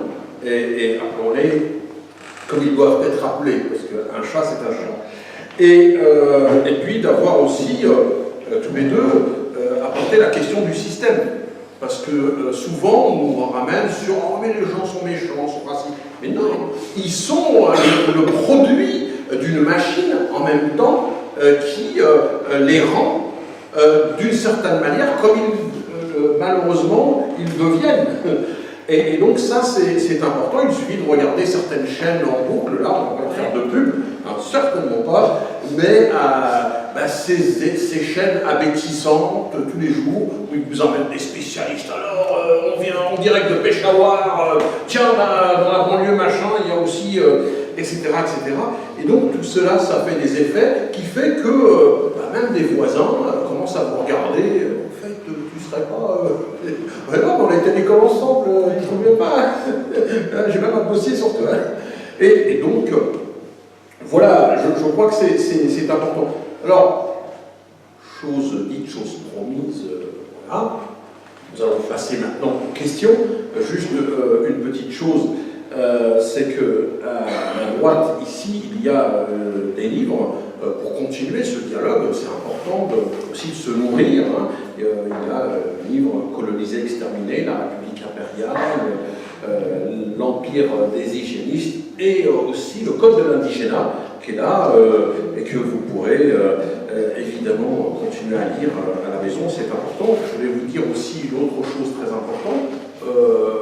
Pour nous contacter, vous avez notre site www.lesoranges.com, dans lequel d'ailleurs je tiens à remercier, parce qu'il y a des gens qui travaillent dans l'ombre aussi, et Nicolas qui est là, et qu'on salue chaleureusement, il fait un travail extraordinaire, bénévolement aussi pour le site, et donc vraiment mise en ligne aussi, notamment des rencontres comme celle-ci, évidemment avec l'autorisation de nos auteurs, je ne me permettrai pas, vous pourrez retrouver ces discussions, et donc c'est important aussi, voilà. Alors, écoutez, juste aussi une dernière chose qui me semble quand même important, c'est qu'un certain nombre de gens qui produisent les stigmatisations, etc., sont les mêmes qui vont draguer les dits musulmans. Vous savez, quand il y a des élections, juste avant les élections, moi j'en vois plein, ils vont « Oh, au fait,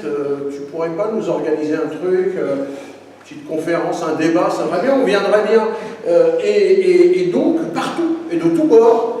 Et donc, le vote dit musulman, on fait venir un chercheur en sciences sociales qui a dit qu'il n'existait pas de vote musulman, pas plus que le vote juif, pas plus que le vote catholique, ça n'existe pas. Les gens votent simplement en fonction de leur sensibilité. Hein, Anne Jourdain vous a dit qu'elle allait à Nuit debout, tout le monde ne va pas à Nuit debout, voilà. Et d'autres vont ailleurs, etc. Et donc on a des sensibilités, on est des êtres humains, on n'est pas tous pareils. Et donc ça c'est important. Et donc tout ça pour vous dire que la machine de drague, ça ne les dérange pas. Hein, il y a même un élu qui a écrit un bouquin, coécrit un élu de gauche avec un élu de droite, qui ont coécrit un livre ensemble, stigmatisant les musulmans.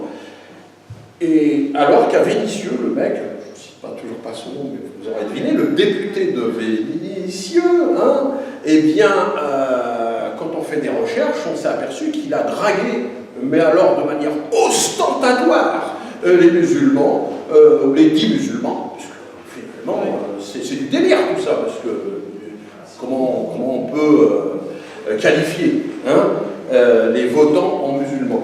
Donc voilà, c'est une problématique politique et c'est une problématique d'instrumentalisation que là on a pu voir à la fois avec cette socio-histoire, avec les choses contemporaines aussi, et je trouve que c'est intéressant. Alors, je voulais juste pour qu'on soit des gens, voilà, qu'on finisse bien la soirée sympa ensemble, des questions ou sinon des choses très très courtes, de manière à ce que la parole puisse circuler, c'est intéressant. Hein, et puis voilà, les femmes, les hommes, tout le monde, hein, et pas seulement.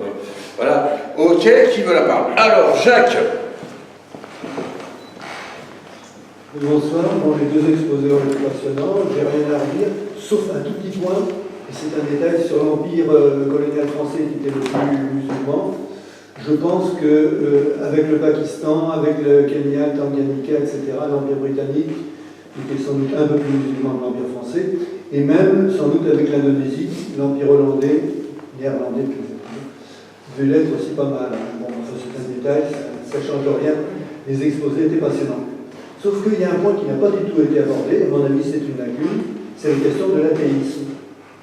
Moi je connais un certain nombre de gens qui sont athées, qui non seulement ils ne croient pas en Dieu comme moi, mais ils pensent ensuite, surtout qu'il faut lutter contre les commissions religieuses parce que ça abrutit les gens, quelle que soit la religion. Et j'en ai entendu plusieurs dire, soit de vive voix en discutant, soit dans des conférences, des choses comme ça, si on s'attaque à l'islam en ce moment, c'est parce que c'est la religion la plus active. On se au XIXe siècle, on s'attaquerait au catholicisme, à la religion d'État catholique. Hein. Si on était en Alsace-Lorraine, qui est en France, mais qui bénéficie, entre guillemets, du régime concordataire, etc., on serait également contre les religions. Si on était en Pologne, en Irlande, en Amérique latine, idem. Si on était en Israël, on serait contre la religion judaïque. Si on était en Inde, on serait contre l'hindouisme. Si on était au Tibet ou au Sri Lanka, on serait contre le bouddhisme, etc. Bon, donc, parmi ces gens-là, il y en a qui pensent que c'est légitime de s'attaquer à l'islam comme aux autres religions, et éventuellement plus qu'aux autres religions, dans les pays où l'islam est vivant et actif, alors que le catholicisme, le protestantisme, tout ça, ils sont en pleine déconfiture, ils font rien, ils ne distinguent absolument pas du commun des mortels. Et parmi ceux-là, j'en ai rencontré un qui m'a dit, non, qui m'a dit, une conférence. On va faire une conférence, excuse-moi. Il faut qu'il y ait la parole circule. J'en ai entendu un qui a dit toutes les mesures qui sont discriminatoires vis-à-vis des musulmans, elles font le jeu de l'islam parce qu'elles les mettent en position de victimes, et c'est surtout pas ça qu'il faut faire. Il faut s'attaquer à l'idéologie religieuse, et bon, en ciblant malheureusement sur tel ou tel point du Coran, tel ou tel point de la Bible, de ceci et cela, mais il ne faut surtout pas discriminer. Donc, je pense que, je me fais un petit peu l'avocat du diable, qu'est-ce que vous répondez à ces athées militants qui ne sont pas forcément racistes, qui ne sont pas forcément anti-arabes, anti-kabyles, anti-turcs, etc. Merci, on l'a entendu, on a compris ta question. Merci beaucoup. Donc, de cette concision, y a-t-il d'autres questions Monsieur ouais, mais très court, monsieur. Très court. Oui, mais on circule. Oui, madame, je voulais réagir concernant ce que vous avez dit sur l'école. Moi aussi, j'ai travaillé un peu à l'éducation nationale, et le premier jour où je suis arrivé, je n'ai rien demandé. La directrice s'adresse à celles qu'on appelait les dames de service en disant « Le monsieur qui vient d'arriver, demandez-lui s'il mange du porc, sinon vous faites-lui un repas de substitution. » Alors que je n'ai rien demandé, et lorsqu'il a fallu accompagner les enfants à la piscine, etc., elle refusait systématiquement que des mères de famille qui portent le voile accompagnent chez eux. Mais madame, elles ne sont pas chargées d'une mission de service public comme vous et moi, je ne comprends pas. Et bon, dans la cour d'une école, ça se dit franchement, elle me dit « Monsieur, moi, c'est pas je porte le voile, basta, terminé. » Voilà, elle me dit « C'est pas une question de droit ou quoi que ce soit, je m'en veux. » Voilà. C'est la réalité de l'éducation nationale. Quand vous dites qu'à l'éducation nationale, ils n'ont rien demandé, alors officiellement ils n'ont rien demandé, mais... Tu parles en 2003. Comment? Tu parles en 2003 pour le conseil encore enseignant. Voilà, alors la deuxième remarque va être assez juridique. Quand vous dites que c'est vrai que c'est difficile de poursuivre les sites d'extrême droite, mais juridiquement, quand on veut, vraiment, on peut. Alors effectivement, comme vous l'avez dit, ils sont domiciliés à l'étranger. Par exemple, il y en a un, celui qui s'appelle le navire amiral de l'extrême droite, qui est en Inde. Le nom de domaine est au nom d'un Indien qui ne parle même pas français, etc. Mais juste une chose, je ne vais pas faire juridique.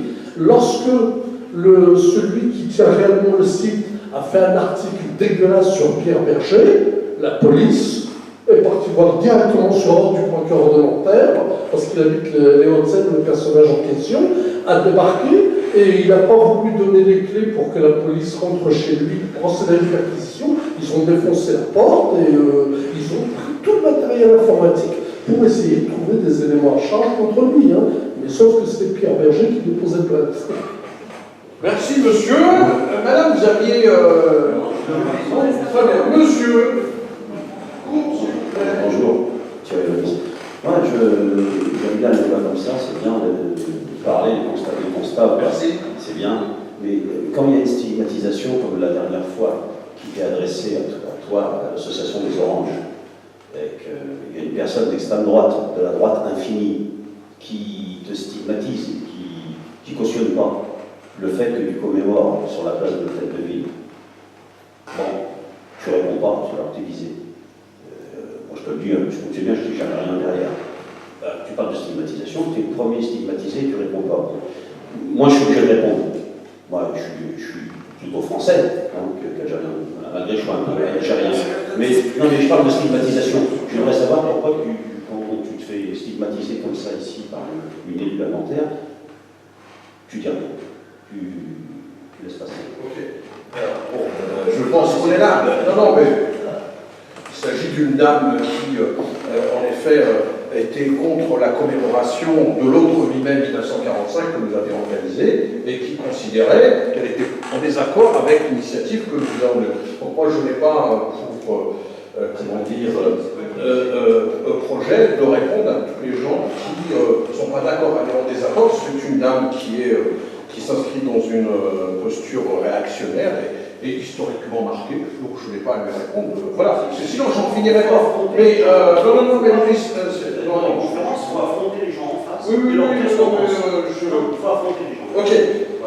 On reste dans le sujet de ce soir qui est l'islamophobie, construction d'un ennemi intérieur. Et on fera peut-être une autre conférence sur l'autre lui-même. Et dans ce cas-là, il y aura des contributions là-dessus. Y a-t-il une autre question? Madame? Je ne veux pas poser de question, c'est juste pour dire qu'on n'oublie pas que beaucoup de Roms sont musulmans aussi. Merci. Autre question? Monsieur Youssef. Bonjour. D'abord, juste un temps pour monsieur, pardon. Ce que vous disiez en fait sur notre Premier ministre, petit, j'adhère au qualificatif, mais la déclaration, je crois qu'elle a été faite au dîner du CRIF, pas à Tel Aviv. Voilà. Enfin, juste antisioniste égal. Il a ventriloqué les deux. Et de là, je fais le lien avec le sionisme. Moi, je dis qu'en France aussi, il y a deux poids deux mesures, et ça s'est vu.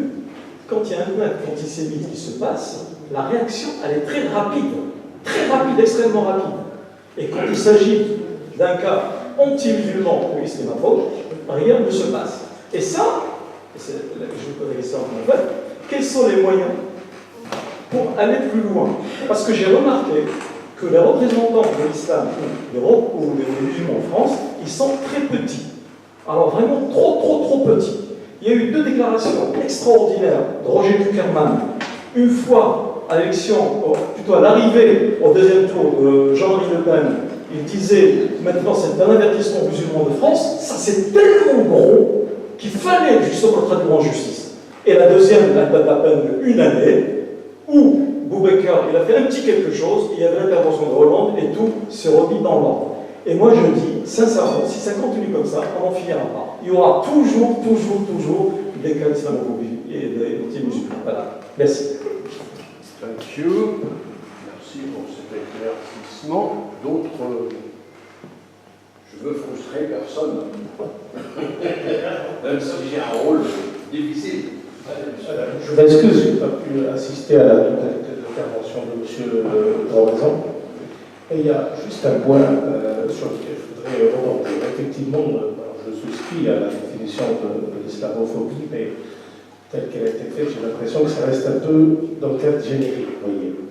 Parce que, effectivement, ça participe d'un racisme, même à l'échelle internationale, pas seulement en France, c'est un problème à l'échelle mondiale.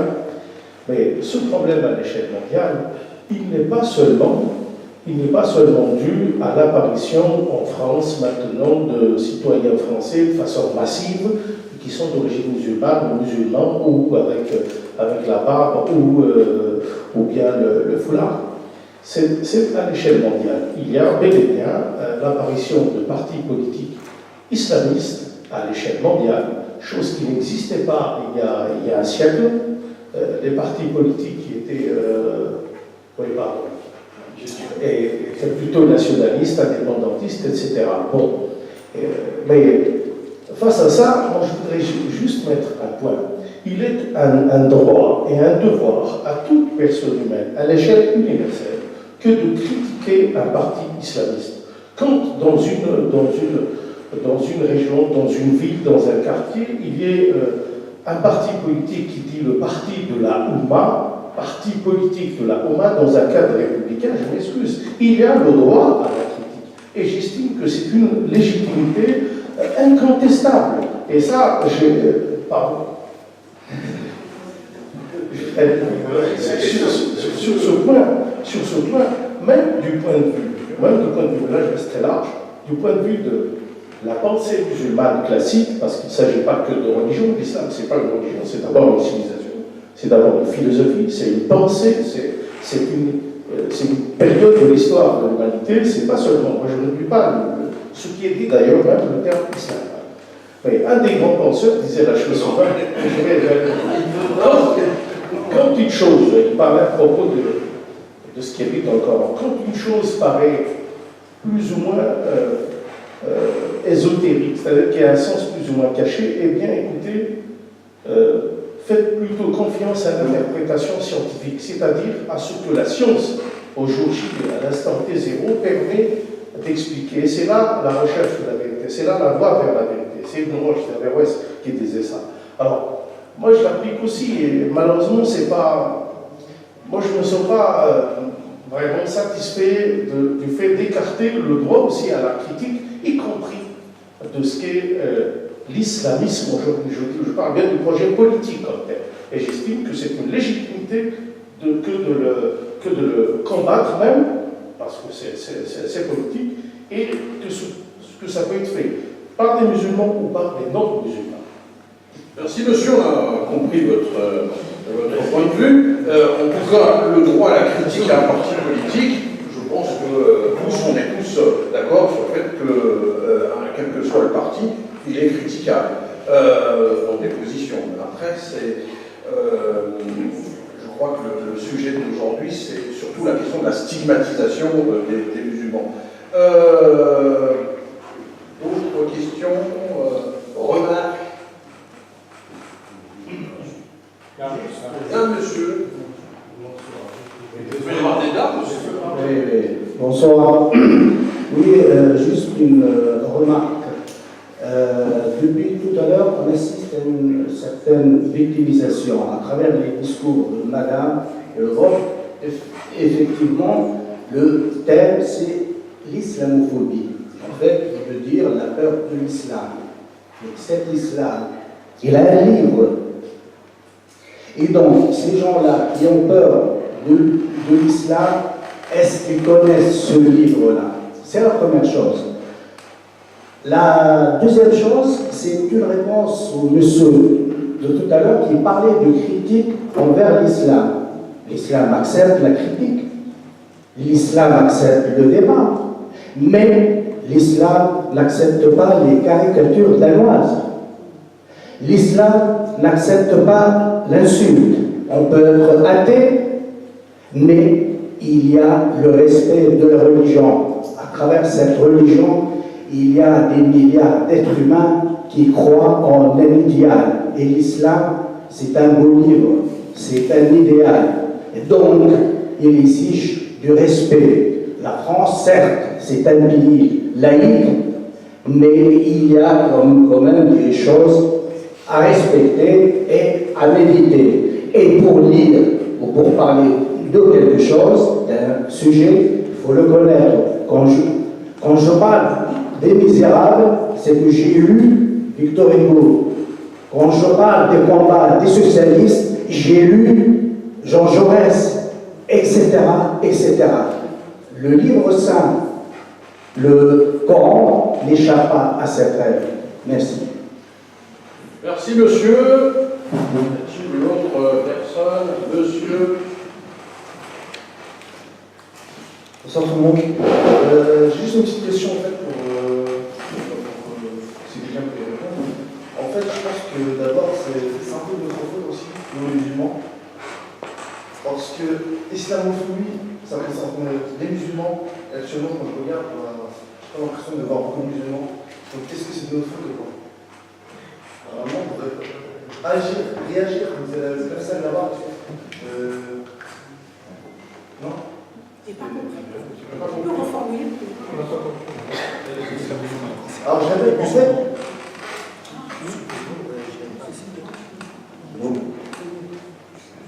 Ma question est, est-ce que c'est notre faute ou pas, à nous les musulmans, étant donné qu'on ne réagit pas à ça en fait. Actuellement, je ne vois pas beaucoup de gens, je ne vois pas beaucoup de musulmans, j'ai l'impression. Et, Je m'entendais chez Zévi. La dernière fois, il y avait un film qui, franchement, que je trouve nul. Il y avait beaucoup plus de gens. Parce qu'il y avait Samir Nasseri. Donc le sujet, je pense qu'il n'intéresse pas beaucoup de monde, en fait. Merci beaucoup, monsieur. Je vois plein de monde ici. Tout le monde est heureux d'être là, je crois, ce soir. Et c'est une soirée merveilleuse. Monsieur. Bonsoir et merci pour vos interventions. Moi, j'aimerais juste. Je suis parti 10 ans de la France, en fait. J'ai vécu en Angleterre 10 années et je reviens, je suis un peu. C'est assez étendu. Ça s'est tendu. Moi, j'ai grandi dans le Marseille, métissé, d'avant les Kalachnikov et tout ça. Et d'époque d'Ayam, voilà, j'ai vécu avec cet idéal où je vantais ce modèle en Angleterre. Et je reviens, c'est assez difficile de voir cette ambiance. Pour répondre à certaines remarques, moi ce qui me dérange, c'est qu'on a essentialisé. Voilà, on parle d'islam, où est le représentant des musulmans? Ah, il a une barbe, elle a un voile, et on lui tombe dessus. Au final, on est juste des êtres humains. Je pense que c'est le piège dans lequel on est tombé récemment, depuis assez récemment en termes historiques aussi, c'est les colonisations et tout ça, on ne voit plus l'être humain. Au final, on est face à peut-être des dominants ou des hommes politiques qui essaient de nous mener en bateau avec une loi qui n'a rien d'islamiste, malgré le nom. Hein, je veux dire, c'est une loi qui nous déprive de certains acquis sociaux, mais on est face à des gens qui veulent en fait implémenter des nouveaux projets politiques qui ne sont pas toujours en notre faveur, loin de là. Et on est divisé en bas, on s'est collé des étiquettes, il y a une atmosphère de guerre civile. Enfin, je veux dire, pour les voyageurs, c'est assez frappant ce qui se passe, surtout en France, mais aussi malheureusement aux États-Unis, en Angleterre. Et comment nous, en tant qu'êtres humains, en termes vraiment concrets, comment est-ce qu'on pourrait revenir à un dialogue au-delà de la politique? Merci, monsieur. D'autres. Oui, monsieur. Je voulais dire aussi, petite remarque, que aussi, par rapport à la question de la responsabilisation, il y a aussi des choses qui sont très belles, qui sont faites par des Français héritiers d'immigration coloniale. On a des savants, on a plein de gens. Et dans cette salle, je voudrais dire que l'amitié, le plaisir et l'honneur qu'on a un réalisateur ici, et donc Cher Diabaye qui est ici, et que c'est important aussi que par le cinéma, par l'écriture, par les belles choses, aussi on résiste aussi d'une autre manière. Merci. Merci à M. Lacour, Grand Maison, et merci à Mme Schubert pour ces deux exposés qui étaient bien trop courts. Franchement, je pense qu'on aurait pu faire. On reste un peu sur notre forme, on aimerait vous écouter beaucoup plus longtemps, quand il y a les livres. Moi, je vais parler en tant que, entre guillemets, dominant, c'est-à-dire blanc, bourgeois, etc. Effectivement, si on allume sa télé, alors, soit on en rigole, soit on a envie de tous les guillotiner. Enfin, c'était une période qui est absolument abominable. Et effectivement, il y a une bonne conscience de gauche comme de droite, toujours des bonnes raisons de pointer le musulman. Alors, tradition d'extrême droite, effectivement, c'est les ex-larbins algériens qui commencent à nous gonfler, etc. Et du point de vue de gauche, c'est la laïcité, etc.